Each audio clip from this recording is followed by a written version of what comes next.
Tahimik ang gabi sa harap ng Golden Crown Corporate Building. Tanging tunog ng dumara ang sasakyan at huni ng mga kuliglig ang maririnig habang nakatayo si Richard sa kanyang pwesto. Suot ang maayos ngunit luma ng uniforme. Mahigpit niyang hawak ang flashlight habang binabantayan ang paligid. Hindi mo iisipin na sa likod ng seryosong mukha niya ay may dinadala siyang mabigat na pasanin.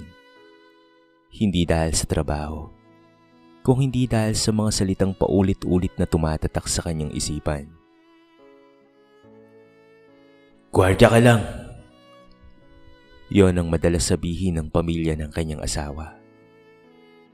Napabuntong hininga si Richard habang pinagmamasdan ng liwanag ng gusali.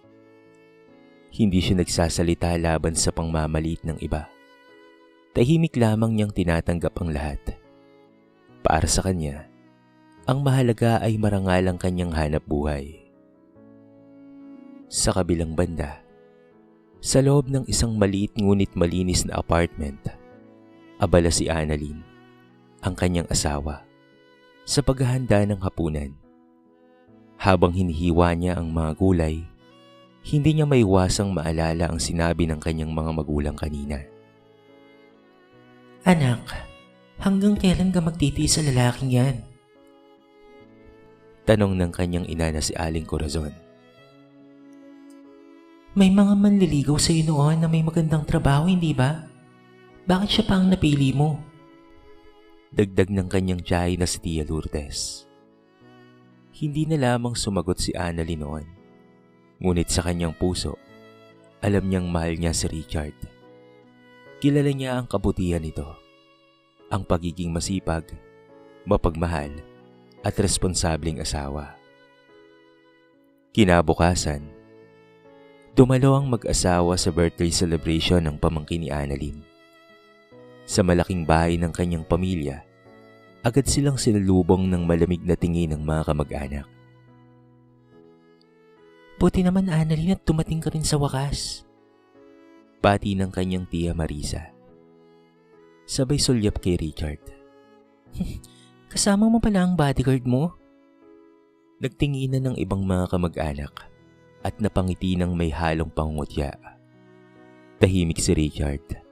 Sanay na siya sa ganitong sitwasyon. "Richard, saan ka ngayon naka-assign?" Tanong ng tiyuhin ni Annalyn na si Tito Benjo habang umiinom ng alak. "Sa Golden Crown po," mahinaong sagot niya.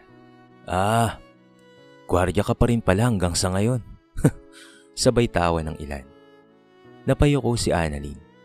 Gusto niyang ipagtanggol ang asawa, ngunit natatakot siyang lalong lumala ang sitwasyon. Habang kumakain, naglabas ng bagong sasakyan ang pinsan ni Annalyn na si Carlo. Agad itong pinagkaguluhan ng pamilya. "Manager na kasi si Carlos sa isang malaking kumpanya." Pagmamalaki ni Tia Lourdes. Tumingin sila kay Richard. "At ikaw, Richard, kailan ka ba aasenso, ha?" Tanong ni Tito Benjo. Ngumiti lang si Richard. "Masaya na po ako sa kinikita ko para sa aming mag-asawa." Dahil doon, ay mas lalo silang natawa ng may pangmamaliit. Pag-uwi nila, tahimik ang biyahe. Hawak ni Annalyn ang kamay ng asawa. "Pasensya ka na sa pamilya ko, ha?" Bulong niya. Ngumiti si Richard. "Hindi mo kasalanan. Okay lang yun." "Pasensya ka na kung nasasaktan ka." Saglit siyang tumingin sa bintana bago sumagot. "Sanay na ako, Annalyn." Ngunit sa loob-loob niya, alam niyang may mga sugat na hindi bastang gumagaling. Sa kanyang pagbabalik sa trabaho kinagabihan, sinalubong siya ng kanyang matalik na kaibigan na si Mike, isa ring security guard. "Bro, okay ka lang ba? Parang wala ka sa sarili mo ngayon." Tanong nito. Tumango si Richard. "Okay lang ako." "Ganun pa rin ba ang pamilya ng asawa mo, bro?" Ngumiti si Richard. "Normal na lang sa akin yun." Hindi alam ni Mike kung bakit. Pero may kakaiba siyang nararamdaman tuwing naririnig ang tono ni Richard. Parang may itinatagong kwento ang kanyang kaibigan. At habang nagbabantay sila sa harap ng gusali, hindi nila alam na ang gusaling iyon ang siyang magiging susi sa pagbabagong magaganap sa buhay ni Richard at sa lahat ng taong minamaliit siya.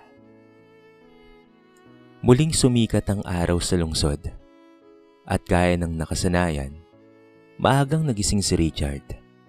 Tahimik siyang nagbihis habang pinagmamasdan ng kanyang uniforme na maingat niyang isinampay kagabi. Bagaman luma na ang tela, makikita naman ang sipag at disiplina sa paraan ng kanyang pag-aalaga rito. Sa maliit nilang kusina, abala si Annalyn sa paghahanda ng almusal. Maaga ka na namang papasok? Tanong nito habang inilalapag ang pritong itlog at pandesal sa mesa. Oo, may dagdag na shift si Mang Ruben. Ako muna ang sasalo, sagot ni Richard. Napatingin si Annalyn sa asawa. Kahit pagod, hindi ito kailanman tumatanggi sa trabaho. Ngunit may lungkot siyang napapansin sa mga mata nito. Isang lungkot na tila matagal nang kinikimkim. Habang nag-aalmusal, biglang nag-ring ang cellphone ni Annalyn. Nakita niya ang pangalan ng kanyang ina sa screen. Sandali siyang nagdalawang isip bago sinagot ang tawag. Anak, huwag mong kakalimutang pumunta mamaya sa family dinner ha? Sabi ni Aling Corazon sa kabilang linya. Po, may okasyon po? Tanong ni Annalyn. May papakilala lang kami. Importante ito. Napatigil si Annalyn. Ramdam niya kung saan patungo ang usapan. Napatingin siya kay Richard. Natahimik lamang na umiinom ng kape. Sige po, pupunta po kami. Mahinang sagot niya. Pagkababa ng tawag, tila mabigat ang hangin sa pagitan nila. May dinner daw mamaya, sabi ni Annalyn. Tumango si Richard. Pupunta tayo. Hindi mo kailangang pilitin ang sarili mo, mahal. Ngumiti si Richard. Pamilya mo pa rin sila. Okay lang yun. Samantala, sa Golden Crown Corporate Building, dumating si Richard ng mas maaga sa kanyang shift. Agad siyang bumati sa senior guard na si Mang Ruben. Salamat talaga, iho ha, sabi ng matandang gwardiya. Malaking tulong ka sa amin. Wala pong anuman yun, sagot ni Richard. Habang nakiikot siya sa paligid, kapansin-pansin ang respeto ng ilang empleyado sa kanya. May ilan pang bumabati ng may ngiti. Napansin yun ni Mike. Napansin mo ba bro? Tanong niya, habang magkasabay silang nagra-rounds. Ano yun? Sagot naman ni Richard.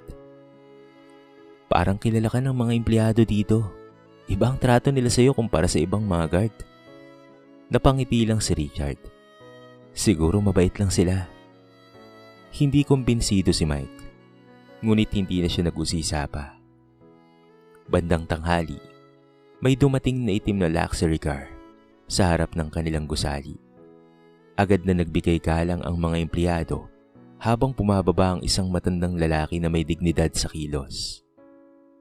Tahimik na napatingin si Richard. Saglit siyang natigilan bago yumuko ng bahagya bilang paggalang. Napansin yun ni Mike. Kilalang kilala ata ng mga busyang matandang yan. Bulong niya. Siguro, maikling sagot ni Richard. Ngunit sa likod ng kanyang kalmadong mukha, tila may ala-alang biglang bumalik sa kanyang isipan. Pagsapit ng gabi, sabay na pumunta ang mag-asawa sa bahay ng pamilya ni Annalyn. Sa hapag, naroon ang halos lahat ng kamag-anak, mga tiyahin, tiyuhin at mga pinsan. Hindi nagtagal, may pinakilala si Aling Corazon. Annalyn, iha, ito si Attorney Paulo Ramirez. Anak siya ng kaibigan namin. May sarili siyang law firm. Ngumiti ang lalaki kay Annalyn at iniabot ang kamay nito. Nice meeting you. Tahimik na nakatingin si Richard sa tagpong iyon. Mas bagay kayo. Pulong ni Tia Marisa na akala'y hindi maririnig ni Richard. Profesional. May kinabukasan. Dagdag ni Tito Benjo. Naramdaman ni Annalyn ang pag-init ng kanyang pisngi sa hiya at galit. Ngunit nanatiling kalmado si Richard. Tahimik lamang siyang kumain. Tila walang narinig. Habang papauwi sila, mahigpit na hawak ni Annalyn ang kamay ng asawa. Hindi ko sila hayaang diktahan ng buhay ko, sabi niya. Ngumiti si Richard. Ngunit ang kanyang mga mata ay tila may lalim na iniisip. Habang naglalakad sila sa ilalim ng madilim na kalangitan, kasabay noon ay ang paparating na unos. Isang unos na maglalantad sa katotohanan, sa tamang panahon, at sa tamang oras. Lumipas ang ilang araw matapos ang dinner na yon. Ngunit nanatili sa isipan ni Annalyn ang mga nangyari. Habang naglalakad siya pauwi mula sa kanyang trabaho bilang sales clerk sa isang maliit na butik, hindi niya maiwasang balikan ang mga matang mapanghusga ng kanyang pamilya. Pagdating niya sa kanilang apartment, nadatnan niya si Richard na inaayos ang sirang upuan sa sala. Nakasuot ito ng simpleng damit pambahay at pawisan ng noo habang pinupukpok ang pako. Hindi mo naman kailangan gawin yun, mahal, sabi ni Annalyn habang inilalapag ang kanyang bag. Ngumiti si Richard. Sayang naman kasi kung bibili pa tayo ng bago. Kaya pa naman tong ayusin, mahal. Tahimik siyang pinagmamasdan ni Annalyn. Sa bawat simpleng ginagawa ng asawa, lalo niyang nararamdaman ang kabutihan nito. Ngunit kasabay nito, mas sumisikip ang kanyang dibdib dahil sa pressure ng kanyang pamilya. Kinabukasan, habang nasa trabaho si Annalyn, may dumating na bisita sa butik. Nagulat siya nang makita si Atty. Paulo Ramirez. Hi Annalyn, magalang nitong bati. Good afternoon po, sagot niya, medyo naiilang. Nagkunwaring tumitingin ng damit ang lalaki bago lumapit sa kanya. Pwede ba kitang makausap kahit sandali?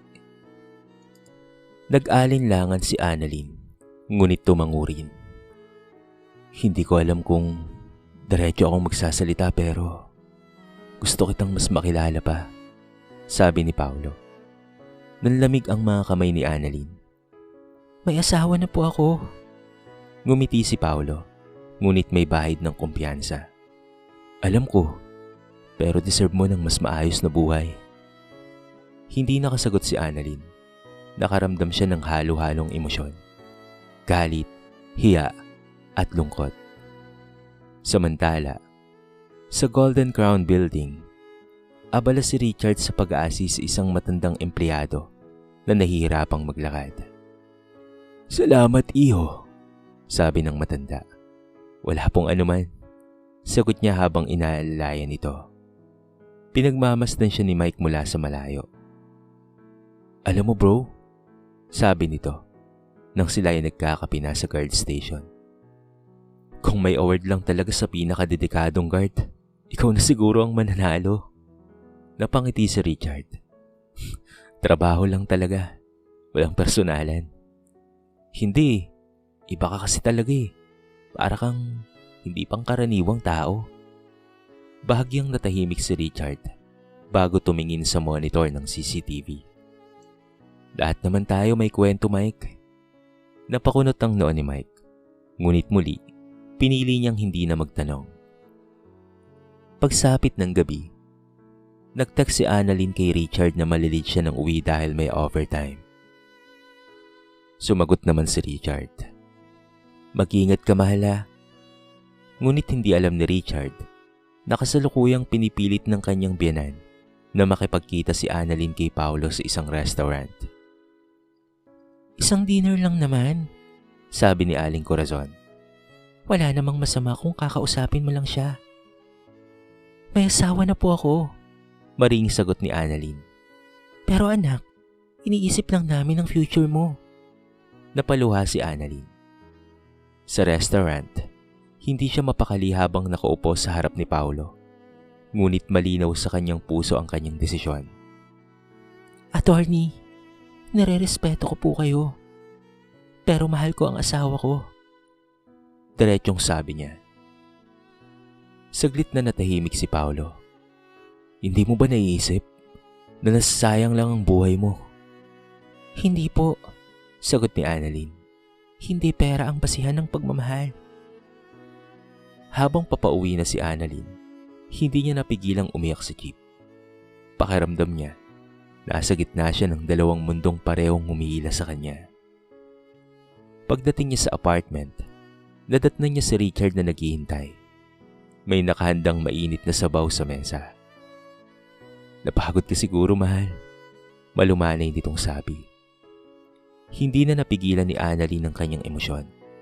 Niyakap niya ang kanyang asawa at napaiyak sa dibdib nito. Tahimik lamang siyang niyakap ni Richard. Tila handang akuin ng lahat ng sakit ng kanyang asawa.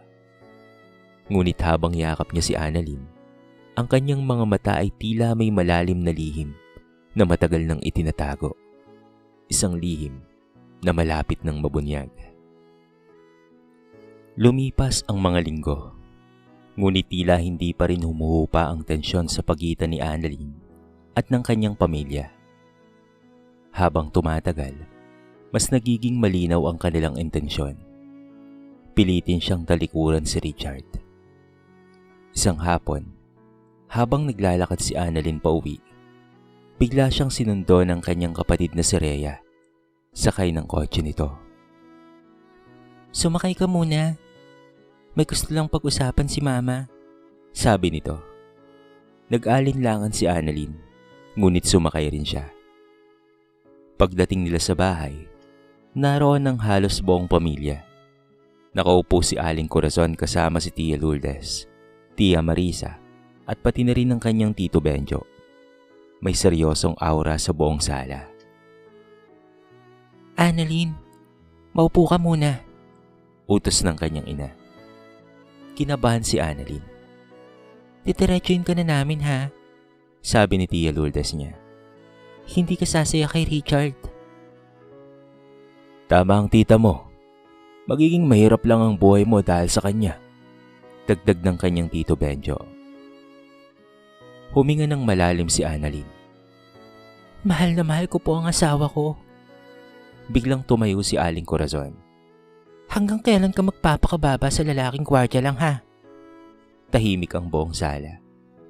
Samantala, sa Golden Crown Building, abala si Richard sa kanyang duty. Ngunit kakaiba ang kilos ng management noong araw na yon. Maraming executives ang nagmamadaling naglalakad. May ilang empleyado ring tila kinakabahan. Pare, may malaking meeting daw ang board of directors mamaya, sabi ni Mike habang nagbabantay sila sa lobby. Ganun ba? Mahinang sagot ni Richard. Parang may problema raw sa kumpanya. May usap-usapan na may nagtatangkang kumuha ng kontrol sa negosyo. Saglit na natigilan si Richard, ngunit agad rin siyang bumalik sa kanyang kalmadong postura. Sa bahay ng pamilya ni Annalyn, patuloy ang diskusyon. Pinag-aral ka namin. Pinaghirapan ka namin. Umiiyak na sabi ni Aling Corazon. Tapos ito lang bang isusukli mo? Hindi po ako isang suwail, sagot ni Annalyn habang nanginginig ang boses. Pinili ko lang po ang taong mahal ko. Mas pipiliin mo pa ba siya kaysa sa pamilya mo habang buhay? Matigas na tanong ni Tito Benjo. Dahil doon ay napuluha si Annalyn. Hindi po yun ang gusto kong mangyari. Kung ganon, patunayan mong mahal mo ang pamilya mo, sabi ni Tia Marisa. Hiwalayan mo siya. Parang gumuho ang mundo ni Annalyn sa narinig. Kinagabihan, tahimik siyang umuwi. Nanginginig ang kanyang kamay habang binubuksan ang pinto ng apartment. Naabutan niya si Richard na nagluluto ng hapunan. Uy, sakto ang dating mo, mahal. Masayang bati nito. Kakain na tayo. Ngunit hindi makapagsalita si Annalyn. Naupo siya sa sofa at tuluyang napaiyak. Agad siyang nilapitan ni Richard. Ano nangyari, mahal? Bakit ka umiyak? Hindi makatingin si Annalyn. Pinapapili nila ako Natahimik si Richard. sa pagitan mo at pamilya ko. Saglit na huminto ang oras sa pagitan nilang dalawa. Ngunit ngumiti si Richard. Isang ngiting may halong lungkot, ngunit puno ng pagmamahal. Kung yun ang makapagpapasaya sa'yo, handa akong magparaya. Mahinaon niyang sabi. Biglang napaangat ang ulo ni Annalyn. Hindi ko kayang mawala ka. Mag-asawa tayo. At wala na silang pakialam sa buhay natin. Mahigpit siyang yumakap kay Richard habang umiiyak. Kinabukasan, may nangyaring kakaiba sa Golden Crown Building. May dumating na grupo ng mga negosyanteng may kasamang abogado at security personnel. May emergency board meeting na naman, bulong ng mga empleyado. Napansin ni Mike na tila mas tahimik si Richard kaysa sa dati. Bro, ayos ka lang ba? Tanong niya. Tumango si Richard ngunit hindi nagsalita. Habang nakatingin siya sa elevator kung saan sumakay ang mga matataas na opisyal, tila may malalim siyang iniisip. Sa parehong oras, nakatanggap si Annalyn ng text mula sa kanyang ina. Kung hindi mo siya iiwan, huwag mo na kaming ituring na pamilya. Nanlamig ang kanyang katawan. Hindi niya alam kung saan siya pupunta o kanino kakapit. Habang palalim ang gabi, nakatayo si Richard sa harap ng Golden Crown Building. Pinagmamasdan ng matayog na gusali. Ang mga ilaw nito ay tila sumasalamin sa mga alaala at desisyong matagal na niyang tinakasan. Mahigpit niyang hinawakan ang kanyang ID. Sa malayo, paparating ang isang itim na sasakyan. Parehong sasakyang madalas dumating tuwing may mahalagang pangyayari sa kumpanya.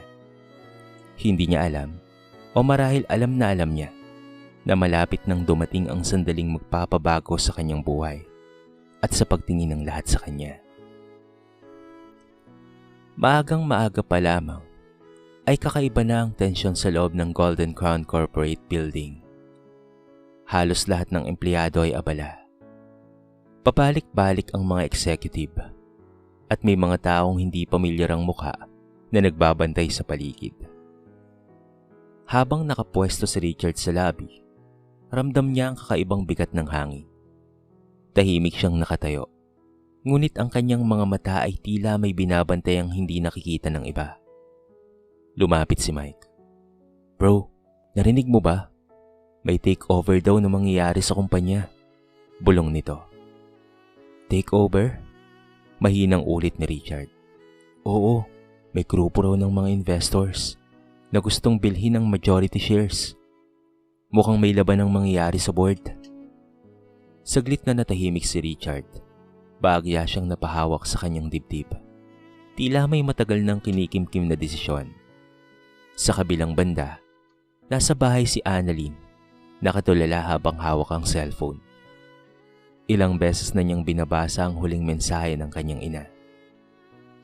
Pamilya mo kami. Kung pipiliin mo siya, huwag ka nang babalik dito ha. Napapikit siya habang tumutulo ang luha. Sa gitna ng kanyang pagkalito, biglang nagring ang kanyang cellphone. Si Richard ang tumatawag. Hello? Mahinang sagot niya. Pwede pa kitang makita mamaya? Tanong ni Richard. May kakaibang lungkot sa boses nito. Oo naman. Bakit? May kailangan lang akong gawin, pero gusto kitang makita bago ang lahat. Hindi maintindihan ni Annalyn ang ibig sabihin ng sinabi nito. Ngunit pumayag siya. Pagsapit ng tanghali, dumating ang convoy ng mga mamahaling sasakyan sa harapan ng Golden Crown Building. Isa-isang bumaba ang mga kilalang negosyante at abogado. Halos mapuno ang lobby ng matataas na opisyal. Napansin ni Mike na tila mas lalong naging seryoso ang mukha ni Richard. Bro, parang hindi ka ata mapakali ngayon, sabi niya. Ngumiti si Richard ngunit halatang pilit. Minsan, may mga bagay na kahit ayaw mong harapin, kailangan mong tanggapin. Napakunot ang noo ni Mike. Anong ibig mong sabihin? Ngunit hindi na sumagot pa si Richard. Biglang may lumapit na senior executive sa kanya. "Richard, hinihintay ka na sa boardroom," mahina nitong sabi. Nanlaki ang mga mata ni Mike. Ha? Bakit ikaw?" Tahimik na tumango si Richard. "Mike, ikaw na muna ang bahala sa post ko ah." "Sandali, ano bang meron?" Gulat at nagtatakang tanong ni Mike. Ngunit hindi na sumagot si Richard. Dahan-dahan siyang naglakad papunta sa elevator. Ang bawat hakbang niya ay tila may kasamang bigat ng nakaraan. Sa loob ng elevator, napapikit si Richard. Pumalik sa kanyang alaala ang mga panahong iniwan niya ang marangyang buhay upang matutunan ang tunay na halaga ng trabaho at ng pagkatao. Sa boardroom, naghihintay ang mga direktor, abogado at shareholders. Sa gitna ng mesa, nakaupo ang matandang lalaking may matikas na tindig. Ito ay si Don Mario. Tahimik na nagkatinginan ng dalawa nang pumasok si Richard. Ngunit bago pa makapagsalita ang matanda, biglang bumukas ang pinto. Pumasok ang grupo ng mga investors na gustong kumuha ng kontrol sa kumpanya. "Kung wala na ang tagapagmana ng Golden Crown, oras na para sa bagong pamunuan," matapang na sabi ng kanilang kinatawan. Nakbulungan ng buong silid. Tahimik lamang na tumayo si Don Mario at tumingin kay Richard. Ngunit bago pa siya makapagsalita, muling bumukas ang pinto. Sa labas ng gusali, kakarating lamang ni Annalyn. Nagmamadali siyang pumasok matapos makatanggap ng text mula kay Richard na pumunta siya roon. Habang naglalakad siya sa lobby, napansin niyang kakaiba ang kilos ng mga tao. "May meeting daw sa itaas." Bulong-bulungan ng ilang mga empleyado. Hindi niya maintindihan kung bakit tila may kaba siyang nararamdaman. Samantala sa boardroom, tumayo si Don Mario at nagsalita. "Hindi kailanman nawala o mawawala ang tagapagmana ng kumpanyang ito." Napatingin ang lahat. Dahan-dahang tumingin ang matanda sa direksyon ni Richard. Ngunit bago pa niya tuluyang mabanggit ang pangalan nito, biglang bumukas ang pinto. Napatigil ang lahat nang makita si Annalyn na nakatayo sa may pintuan. Hingal na hingal at puno ng pagtataka. Nagkatinginan si Richard at Annalyn. At sa sandaling iyon, naramdaman ni Annalyn na may katotohanang malapit ng magbabago sa lahat ng alam niya patungkol sa kanyang asawa. Tahimik ang buong boardroom. Halos marinig ang bawat paghinga ng mga taong naroon. Nakatingin ang lahat kay Don Mario. Habang unti-unti itong tumatayo mula sa kanyang upuan. Ang kanyang presensya ay may dalang bigat ng kapangyarihan at respeto. Ngunit sa pagkakataong iyon, may kakaibang lambot sa kanyang mga mata habang nakatitig kay Richard. "Hindi kailanman mawawala ang tagapagmana ng Golden Crown," muli niyang sabi. Nagkatinginan ng mga direktor. Ang mga investors na gustong agawin ng kumpanya ay tila naguguluhan. Dahan-dahang lumapit si Don Mario kay Richard. "At narito siya sa harapan ninyo." Parang tumigil ang oras. Nanlaki ang mga mata ng lahat, lalo na si Annalyn na nakatayo pa rin sa may pintuan. "Si Richard, ang aking nag-iisang anak," matatag na pahayag ni Don Mario. Biglang nag-ingay ang buong silid. Nagbulong-bulungan ang mga tao, ang mga shareholders, mga abogado, at pati na rin mga investors. Samantala, hindi makapaniwala ang karamihan, kasama na si Annalyn. Napaatras siya, tila nawalan ng lakas ang kanyang tuhod. "Richard?" Nanginginig niyang bulong.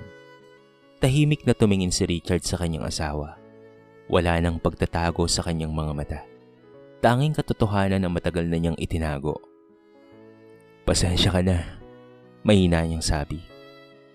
Lumapit siya kay Annalyn habang nananatiling tahimik ang buong silid.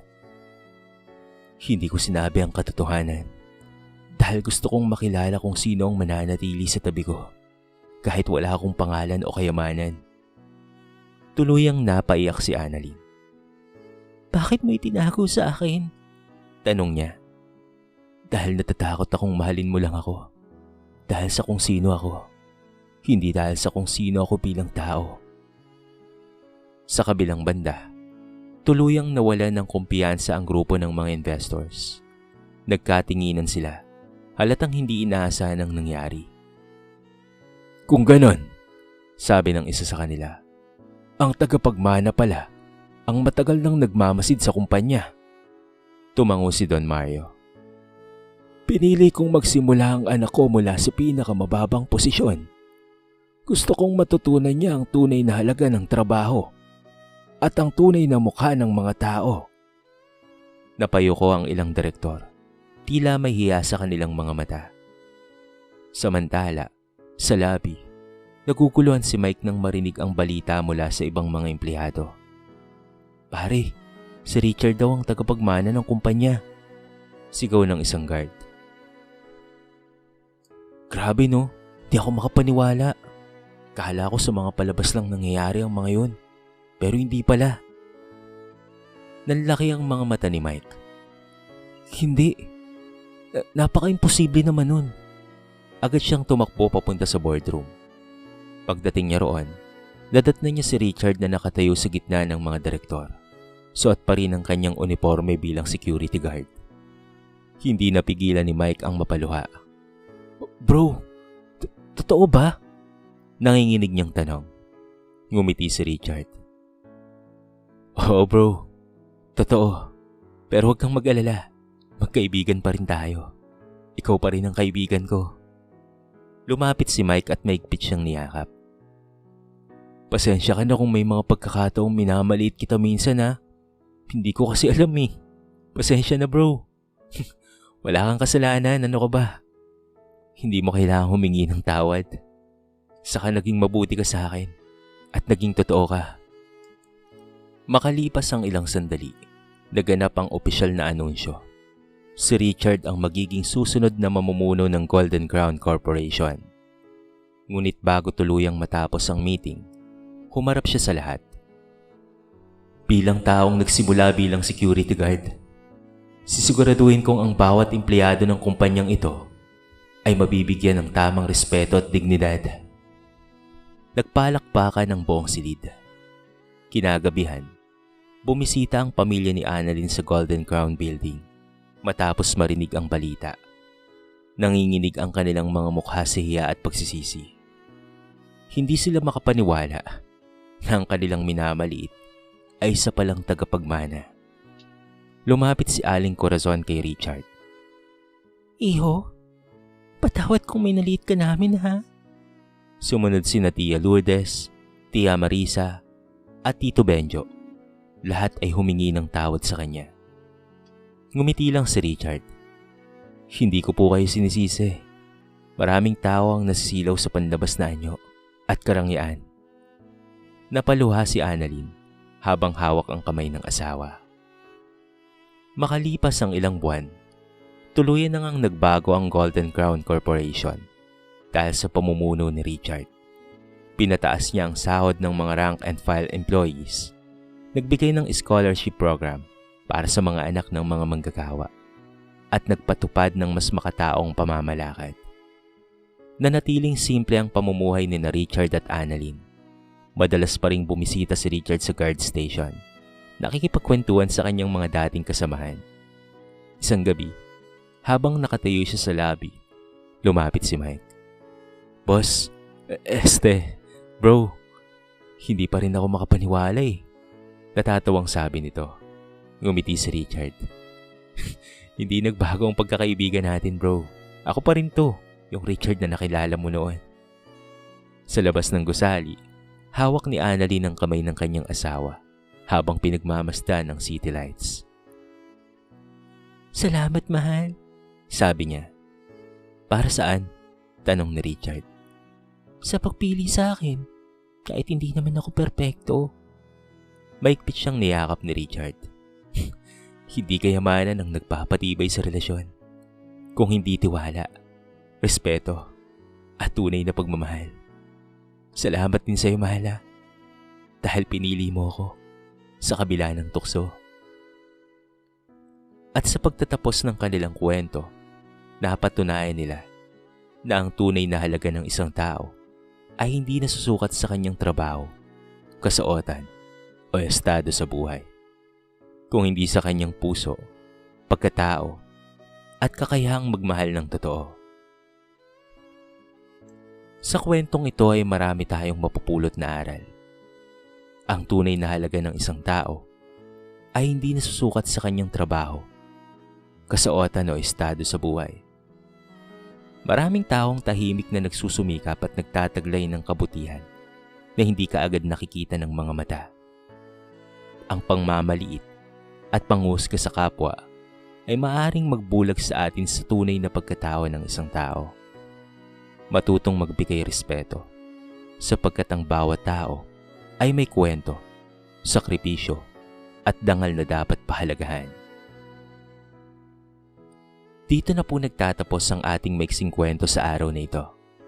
Sana po ay nagustuhan nyo at sana po ay kinapulutan nyo ng maraming aral.